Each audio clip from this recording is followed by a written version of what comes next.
Olá, alunos. Professor Daniel aqui, mais uma vez, fazendo uma videoaula aqui para vocês. Então, vamos trabalhar um pouquinho sobre a função de segundo grau, né?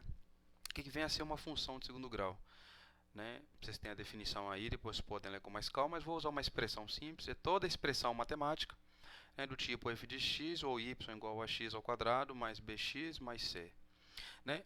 Vale lembrar que o valor de a ele tem que ser diferente de zero. Por que isso é importante? Porque se a for igual a zero, nós teremos então essa parcela aqui nula. Se essa parcela não existir aqui, vai sobrar apenas bx mais c. E bx mais c, nós já vimos que é um comportamento de uma função do primeiro grau.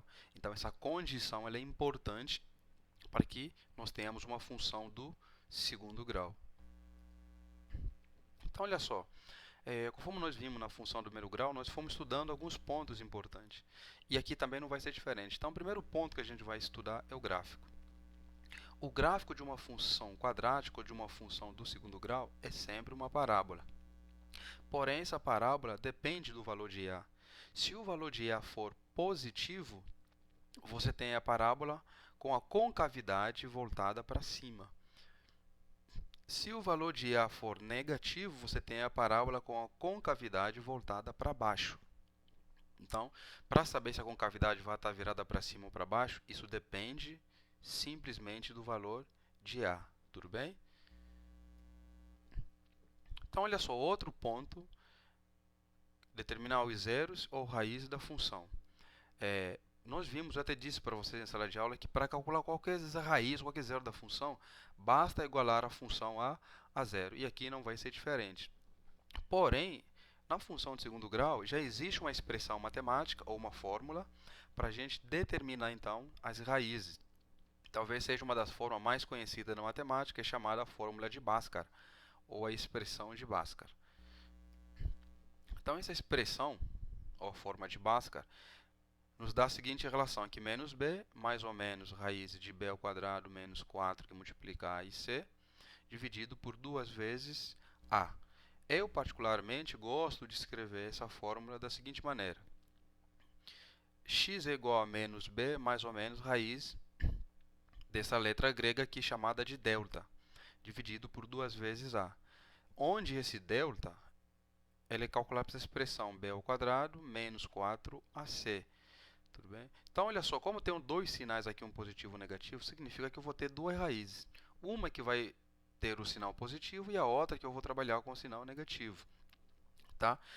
Por exemplo, aqui eu coloquei x' e x2. Tem livros que usam x1 e x2. Inclusive, eu gosto muito de usar a expressão x1 e x2. Agora, vale lembrar, tanto faz quem vai ser o x2 e quem vai ser o x1. Não existe uma regra. O que você precisa saber é que você vai ter dois valores. Um você vai calcular usando o sinal positivo, o outro você vai calcular usando o sinal negativo. Professor, quem vai ser o x1? Você que escolhe. Quem vai ser o x2? A escolha é sua. Tudo bem? Então, como eu disse aqui, esse símbolo aqui é chamado de delta ou discriminante.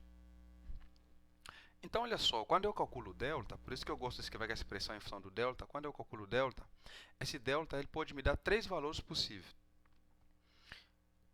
Ele pode me dar um valor, nesse caso, maior que zero, ou seja, positivo, e quando isso acontece, o que significa? Que eu tenho dois valores de x, ou seja, duas raízes reais, porém são diferentes.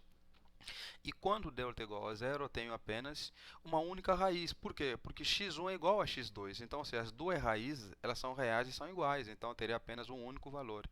E quando delta for menor que zero, ou seja, negativo, então a gente diz que não existem raízes reais, ou seja, não existe nenhum valor de x que pertença ao conjunto dos números reais.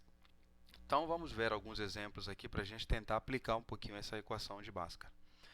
Tá bom? Então, esses exemplos aí a gente vamos trabalhar com eles para a gente ver os três casos. Delta maior que zero, igual a zero e menor que zero. Então, olha só. Primeiro exemplo. Y igual a x ao quadrado menos 3x menos 10. Primeiro passo é você extrair os valores de a. Então, olhando na equação, qual é o valor que está aqui multiplicando aqui o x? 1. Então, a igual a x, o b é o menos 3 e c é igual a menos 10. Segundo passo, então, vamos calcular o valor do delta. Nós já vimos que delta é b ao quadrado menos 4ac. Então, vou abrir parênteses, vou colocar o valor de b ao quadrado, que é o menos 3, menos o 4, que multiplica 1, que multiplica o menos 10. Então, fica menos 3 ao quadrado dá 9, menos com menos dá mais, 4 vezes 1, 4, 4 vezes 10, 40. Então, somando, 40 mais 9, 49. Implica, então, que delta é igual a 49. Então, vamos para o terceiro passo. Então, vou aplicar agora a forma de Bhaskara. X é igual a mais ou menos b, mais ou menos, raiz de delta dividido por 2 vezes a. Onde x vai ser igual a... Tomem cuidado que muitos alunos erram aqui. Por quê? Já tem esse menos que é da fórmula e o valor de b é negativo. Então, tomem cuidado com isso. Então, menos da fórmula, abre parênteses, menos o valor de b, que já é negativo, mais ou menos raiz de delta, que é, no nosso caso, 49, dividido por 2 vezes a. 2 vezes o a é 1. Então, x vai ser igual a mais 3, né, porque é menos vezes menos, mais, então 3, mais ou menos raiz de 49, que é 7, dividido por 2. Então, ali eu posso separar duas raízes. Como eu disse, uma eu vou usar sinal positivo, outra eu vou usar o sinal negativo. Então, fica 3 mais 7, 10, dividido por 2, 5. Então, eu chamei de x1 igual a 5. Poderia ser também x2. Tá? E a outra raiz vai ficar 3 menos 7, dividido por 2, menos 4 dividido por 2 dá menos 2. Então, x2 igual a menos 2. De novo, essa aqui poderia ser o x1, como essa aqui poderia ser o x2. Tanto faz, não existe problema nenhum, não existe padrão para quem vai ser x1 ou x2. Basta você lembrar que você vai ter que ter duas raízes, né? E uma delas você vai ter que chamar x1 ou x2 ou x' ou x2'. Fique à vontade. Segundo exemplo, então vamos ver o segundo exemplo aqui, ó. F de x igual a x ao quadrado menos 2x mais 1. De novo, primeiro passo, sempre tenho que extrair os valores de a, b e c. Então, o valor de a é 1, que é o valor que está multiplicando o x. O valor de b é o menos 2 e o valor de c mais 1. Então, eu vou para o segundo passo, vou calcular o valor de b, que é menos 4ac, né? b ao quadrado menos 4ac, que é o valor de delta, nós já vimos. Então, vou substituir o valor de b, que é menos 2, ao quadrado, menos o 4, que multiplica o valor de a, que é 1, também que multiplica o valor de c, que é 1. Então, menos 2 ao quadrado é 4, menos vezes mais, aqui vai dar menos, então 4 vezes 1, e vezes 1 de novo vai dar 4. 4 menos 4, 0. Significa que o nosso delta é igual a 0. Então, vamos no terceiro passo, que é determinar agora as raízes. Então, olha só, nós já vimos a expressão de Bhaskara, que é menos b, mais ou menos raiz de delta, dividido por 2 vezes a.